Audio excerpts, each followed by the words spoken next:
All right, Richie Mars, I'm actually super, super excited for this match going into the Royal Rumble. I think it's a great spot on the card, and I think they've earned a PLE match, and that is for the SmackDown or the WWE Tag Team titles. DIY, your champions, defending against the former champions, Motor City Machine Guns, 2 out of 3 falls. Before we jump into the 2 out of 3 falls, the DIY, the Motor City Machine Guns, how do you feel that the SmackDown side of the tag team division is doing compared to the Raw side?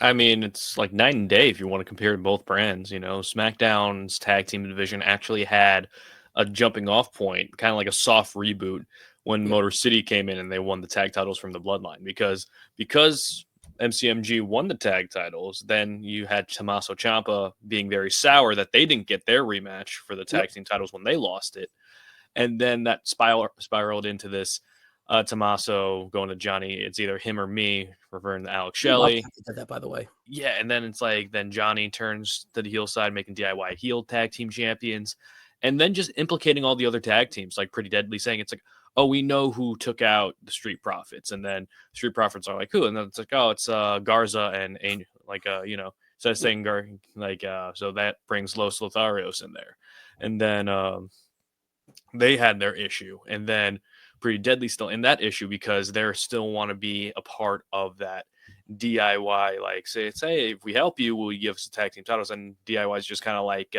stringing them along a little bit, and then it's just like all these tag teams have been facing Motor City, and Motor City's been racking up wins, and to prevent any chicanery, you make this 2 out of 3 falls match, and that's probably the best stipulation for these two teams because these two teams are like mirror images of each other, like Motor City Machine Guns. When Corey Graves said your favorite tag team's favorite tag team, that's very apropos, especially because they still have a lot left in the tank. Are they at their peak? No, but it's like they're not really washed either. Yeah, they're on the closer to 30, excuse me, they're closer to 40 than 35, probably, right? Yeah, So, they're in their 40s. yeah, they've been teaming since 2000, what, 6, 7? 2007, yeah. Yeah. So, yeah, they had been up and down. They both held TNA World Championships, which is kind of cool. And then they've stuck together throughout and never really broke up or had a feud. So I love how you said that Graves said your favorite tag teams, because they're, it's kind of true. And these guys are probably shorter than me, and I'm 5'8". Right? So I thought they've done a great job of framing these guys as a legacy tag team, even though they're brand new to the WWE. Yeah, it's almost similar to like when AJ Styles came in, Yeah. and it's like you kind of have to like you could reboot him as a whole new guy, but again, he's still on the older side. So how do you give him the WWE brand? And now what they're doing here is for Motor City, they're just saying it's like, look, they've been all over the world. Now they're in WWE, and now they're gonna get their just due, which they deserve. Which, in my opinion, they do because I do believe they're the most influential tag team. Compare like you always have like the Rockers, you have the Hardys for their generations. I believe Motor City's probably that one for this generation of tag team because they inspired a lot of people, and I put them over the Bucks in terms of inspiration, at least from the in ring aspect of it, because the Bucks like took it and went to another level with it for like Japan and stuff like that. Motor City, it's always been about like not only just the moves but the transitions between the moves and kind of like those crossing the T's, dotting the I's of a match where I think it is really necessary in this day and age of tag team wrestling. And I do think with these two teams in particular, you're going to have a potential show stealing like moment with these two. And then on the other side of the fence, we have DIY. I mentioned that Motor City Machine Guns, I believe, never broke up despite having, TNA title runs. Gargano and Ciampa broke up 3 times in NXT alone.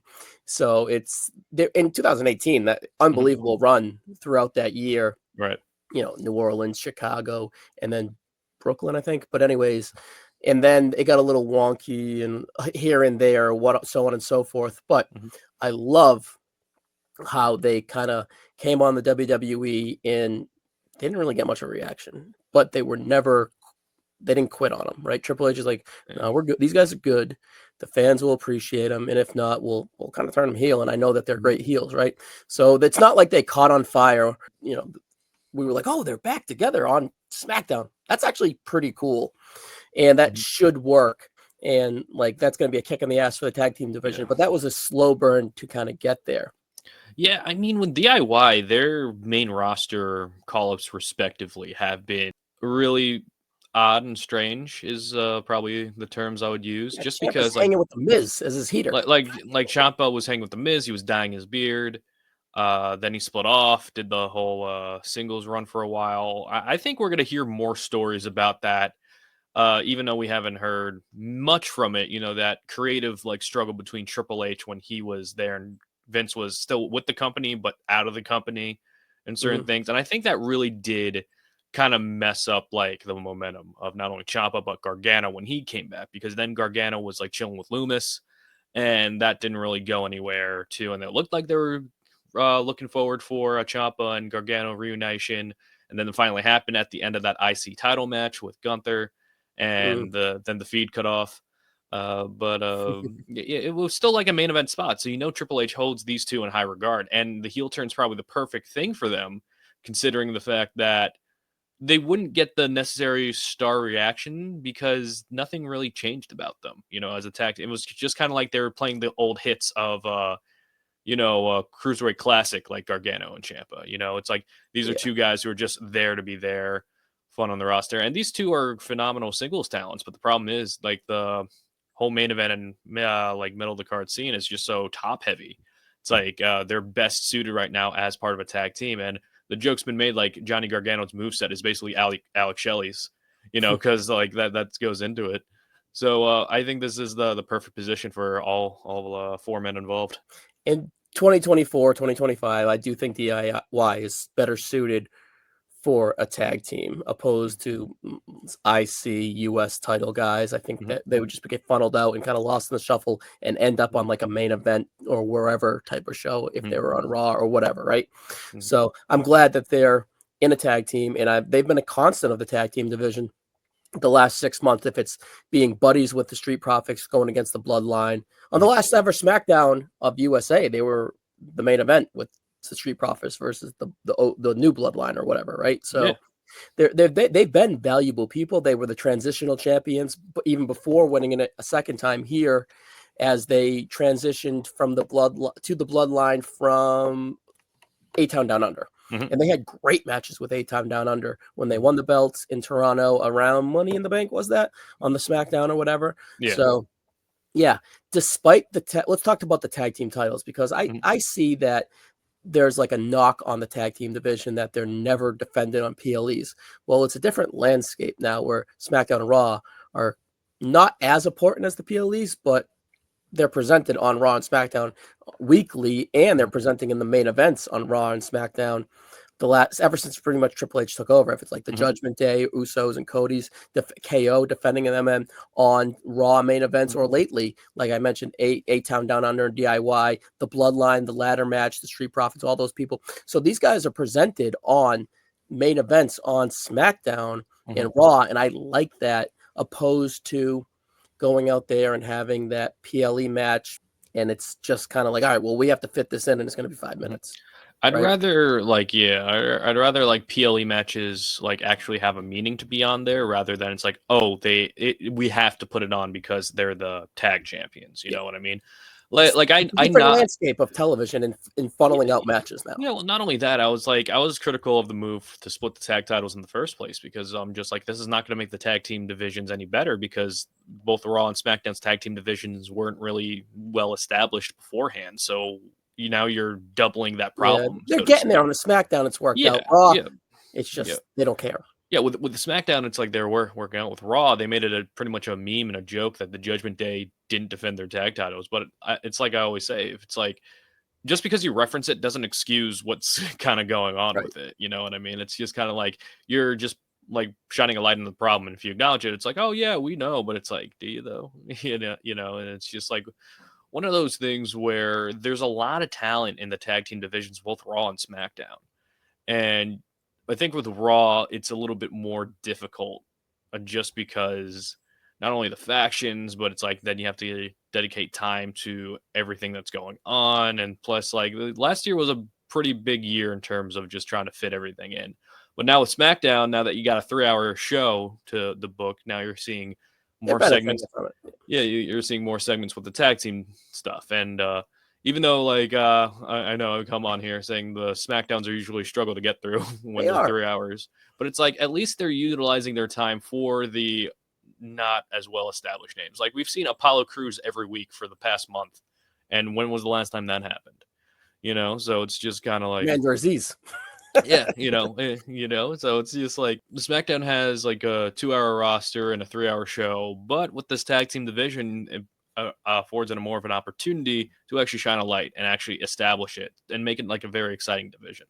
Yeah, it's good stuff. I feel that in 2024 and 2023, especially when Judgment Day, like, and Priest and Finn had it, right? They were kind of crushing it. Like you said, it Mhm. was jointed and they didn't do a great job of building it up. But I feel that we are at 2.5 and 3 hours on the Raw and SmackDown side of things now that they're going to organically build these team divisions. It was more like we don't have a time. So the tag team division was a sacrifice. Now that they have the time, I think we see Garza and Pretty Deadly, honestly, Mhm. benefiting from that. And I feel that they will be justifiable challengers for whoever ends up the tag team champions coming out of that sooner rather than later. And there's like a low-key underground of Pretty Deadly, like underground work getting done. And I can see the fans kind of getting behind them and them kind of having a nice little run in the latter end of 2025. Yeah, absolutely. Pretty Deadly's been very impressive with character work, but now it's like with these matches with Motor City and the potential one with DIY down the line and stuff with Street Profits and Garza, Garza's, yeah. they're getting showcased quite a bit. So I wouldn't be surprised if they are like the underdog story of them getting the tag team champions because they are in that line of like becoming more entertaining. And Pretty Deadly's like a one of those characters where it's like they could be presented as baby faces and heels and they don't need to change that much about it. Yeah. It's just a matter of who they're directing their angst towards.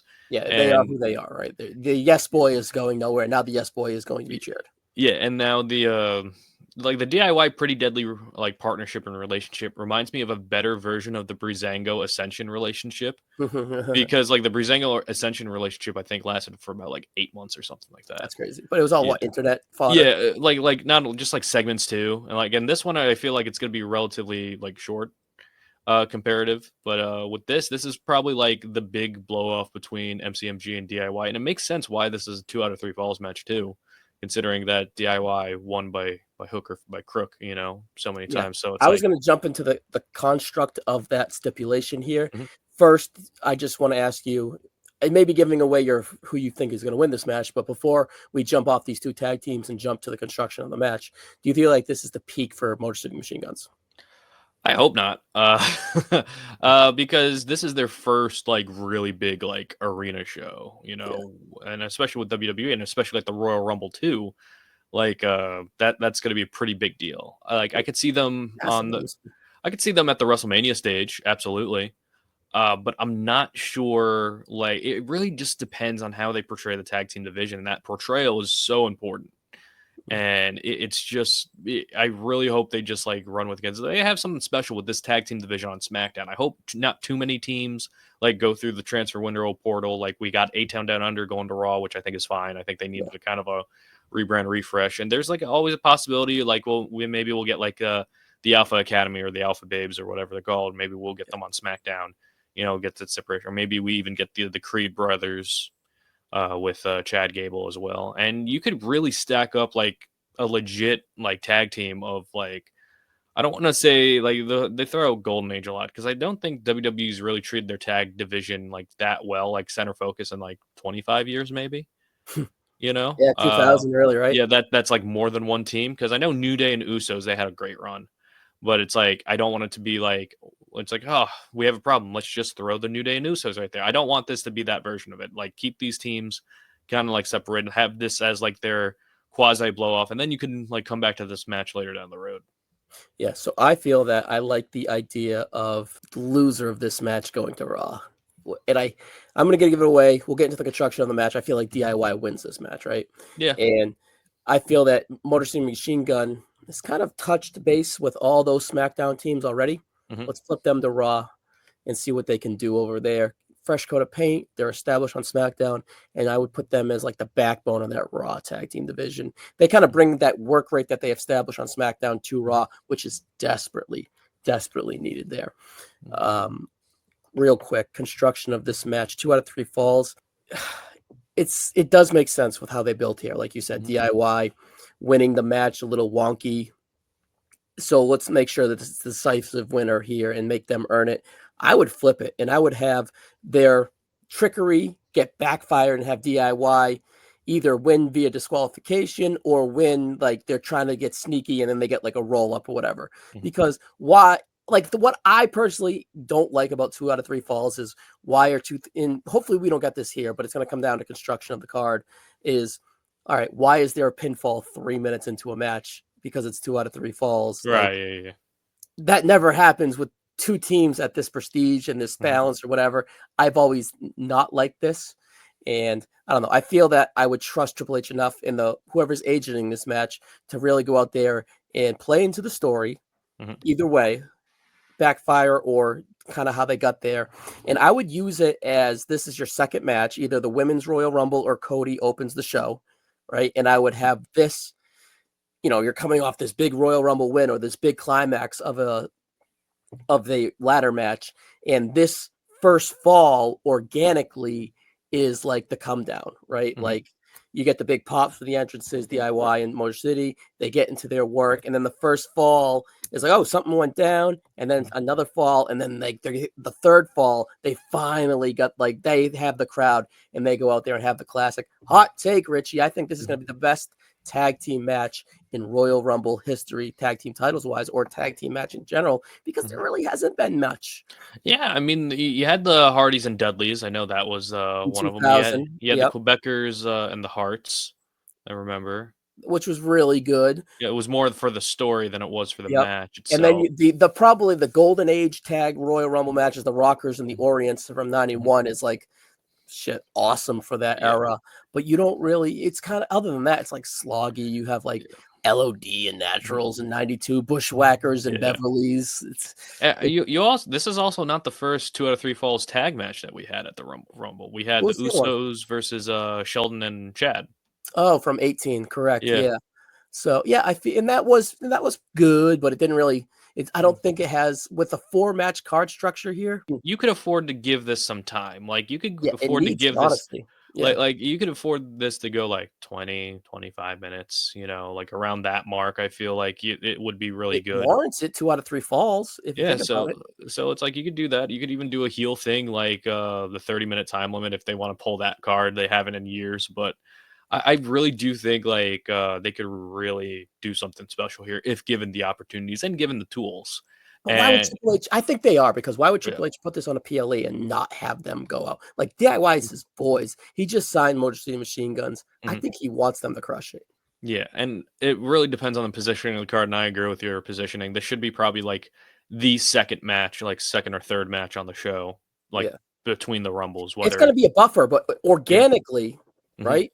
The buffer is the first pinfall, and then it starts building with the second, because then that's when the drama starts happening. And with that, it's like it would be like I don't want to book for them, but I think it'd be smart if DIY gets this first fall, like just because then it's like now the falls actually matter because then the match could be over. Or you could even swap and have Motor City win the first fall, and then it's like, ooh, we could be having new champs right now. Desperation, But I would like them to kind of like tie up the Alex Shelley Gargano stuff, because Motor City distracted Gargano last week. Gargano also cheated to beat Shelley, so you have Shelley like roll up Gargano here. Then you have Tommaso and Gargano like cheat for the second, like beat him for the second fall and then cheat for the third fall, and then that still brings them that heat. Yeah. Either way, Richie, I think they're in a great spot to go out there and deliver a classic, like you said. Overall, I think Triple H wants it. I think it's going to be positioned greatly. And the 2 out of 3 falls, I don't love, but I trust them to make it work. Like, I don't love it because, like I said earlier, the stupidity of the 3 minutes and then whatever. Now, before we get out of here, is this 2019 Vince McMahon's wet dream with the 2 out of 3 falls match here? Remember that like 4-week Yeah, stretch of because Raw where he every didn't match want was mandatory? he didn't want he didn't want like wrestlers wrestling during commercial breaks. Who knows, And man? He wanted uh commercials breaks to matter or something. I don't know. yeah, What a yeah, and terrible idea. it was really that era was really strange. I have a episode of my podcast WWE in 2019 that was really like just going back and seeing all the like the lunacy in 2019 is pretty entertaining. Yeah. But with this, like you said, I really don't want it to be like first fall happens in 2 minutes and then the next fall happens directly after that, and it's like, oh, we're going to the third fall, like we're And already it's 4 minutes in. 17 it's a Y- 7-minute it's a 7-minute match, and it's like, Yeah, "What?" so it's like I think they have enough unless it's like one of those quick things, like you know how Motor City does like the thing in the corner right away. Like if it's something like that, then it's like I could maybe kind of buy it because they've done that before. I think with the Hardys and Sheamus and Cesaro and like an Iron Man one time. But Yeah. it's like that's an Iron Man. That's a little bit different because they're trying to get the most falls in amount of time. The falls actually do matter. So Yeah. I really hope they give them enough time. They give them enough leeway to kind of like feed off the crowd and try to like bring both these teams up. All right, we went 20 minutes plus on this match. I think it's really cool that we were able to have this match on PLE, and we actually had that much content to talk about in that excitement. My bar is high again. I said the Mhm, bar is high for the ladder match. The bar is high for me here. I think the Royal Rumble 2025 has a chance to be fantastic, mhm, and I'm really looking forward to this tag match. And I trust them that they're going to go with what we talked about originally, that, not the contrived 3 mhm. minutes, but I think they're going to go out there and just have a slow burner, build the crowd, and just crush it at the Mhm. end and really have drama. And I'm gonna pick DIY to win in Motor City go to Raw. I pick DIY to win. I think Motor City stays though. I think they're Okay. staying on SmackDown. And like you said, I'm just hoping the match time surpasses the time we we had talking about this match. We did go a little long, but Yeah. anyways. All right, Richie, till the next one, buddy. Next time, thank you.